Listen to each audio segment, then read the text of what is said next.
I think the objective of making sure that every student that graduates from a New York State high school is in fact college and career ready. That is the objective that I think we all share, and how we get there obviously is a matter of discussion. And in particular, the rollout and the implementation in terms of the Regents Reform Agenda is a subject for discussion, which is, I assume, why we're here today.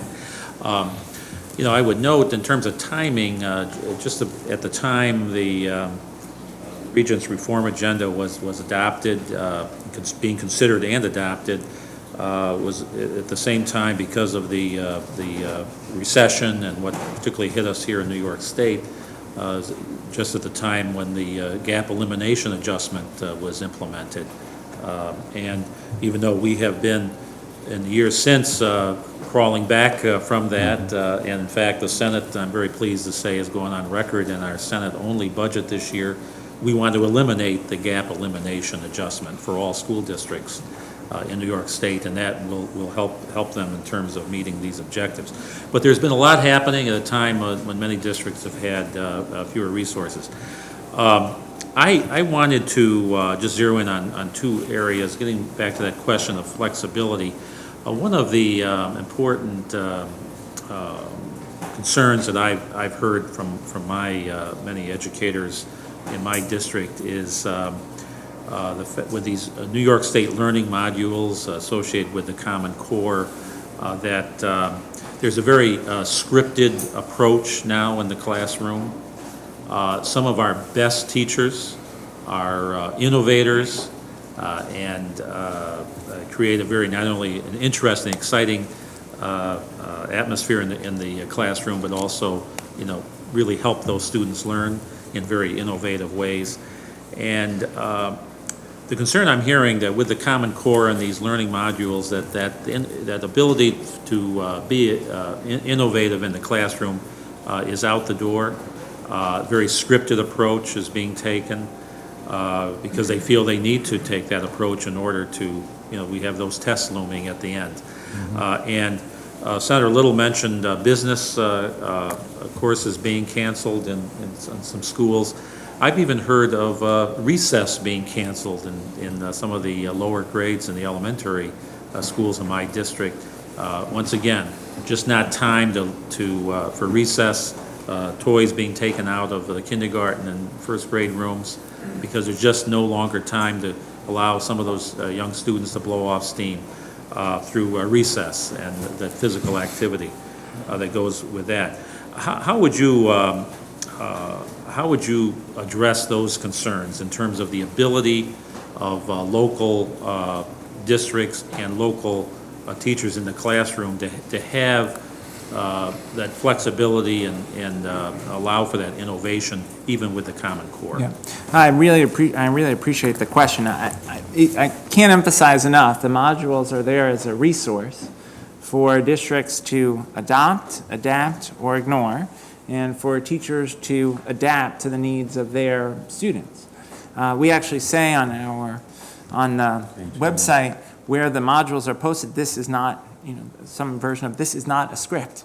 The idea is to provide resources that people could use. Now, we do in the modules lay out an approach to how one might teach the given texts or the given math problems as a professional development resource, but those modules are for districts to use as they see fit. Curriculum is locally determined.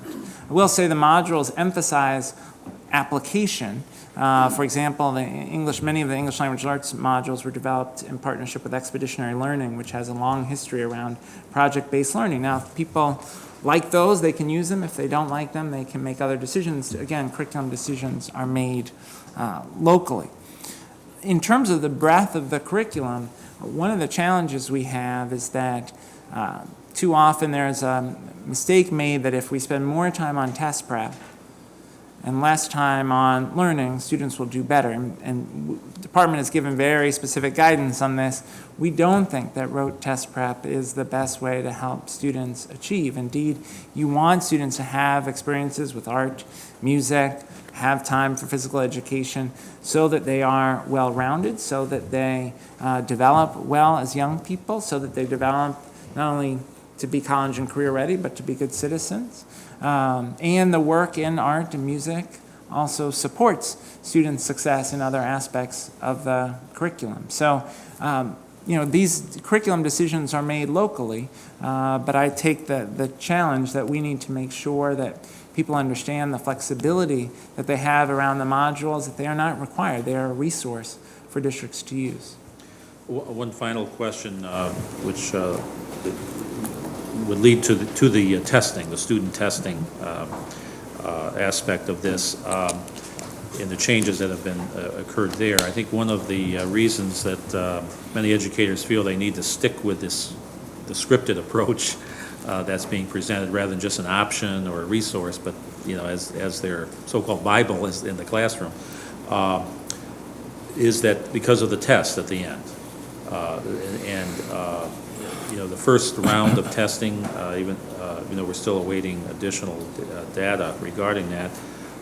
The early signs, is, if I understood your testimony correctly, is that there are lower test scores with the changes in testing, which is causing a great deal of concern, certainly among parents, educators, and school boards and administrators, everyone. And the impact on the teacher evaluation, just and the reflection on the local school district. What conclusions do you take from these lower test scores, and what impact do you feel they should have in terms of evaluating a teacher at this stage of the early stage of the implementation of this Common Core, and in terms of reflection on the students and our quality of education in New York State? Well, I think it's important to emphasize that these assessment results this spring set a new baseline matched to college and career readiness. In many ways, they tell us something we already knew at the upper grades. So if you look, I mentioned in my testimony, if you look at our statewide graduation rate, four-year graduation rate, it's 74%. But if you look at the percentage of students who are performing at the level where they would be able to enroll in credit-bearing coursework, that's actually 35%. If you look at our NAEP performance, the NAEP is a national assessment that's given to samples of students in every state and often considered the gold standard for comparing student performance across states. If you look at the percentage of students in New York who are scoring at the college and career ready level, at the proficient level on the NAEP, it's roughly 35%. If you look at performance on the PSAT and SAT by New York State students as a predictor of college performance, you again get to a number somewhere between 35 and 40%. So in many ways, the fact that our proficiency rate on 3rd through 8th grade assessments is now in the 30s is more a reflection of the assessments giving us a more accurate picture of where students are in that trajectory to readiness. And again, this is similar to what other states will see as they transition to the Common Core standards. Because it was a new baseline, we made sure in our waiver from No Child Left Behind that no new schools would be identified as priority schools in accountability status. No new districts would be identified as focus districts based on this new baseline of results. And in the teacher evaluation, it's important to say that the state tests represent 20% of the evaluation for roughly 20% of the teachers whose students take the test in grades 4 through 8. And in calculating the growth scores for the portion of the teacher evaluation, the growth scores look at how similar students did on the test that they took last year versus this year. And so the percentage of students scoring at the 3 or 4 level actually doesn't affect those growth scores. The growth scores reflect relative performance, and the percentage of teachers for growth scores identified as ineffective, developing, effective, or highly effective this year were virtually identical to last year.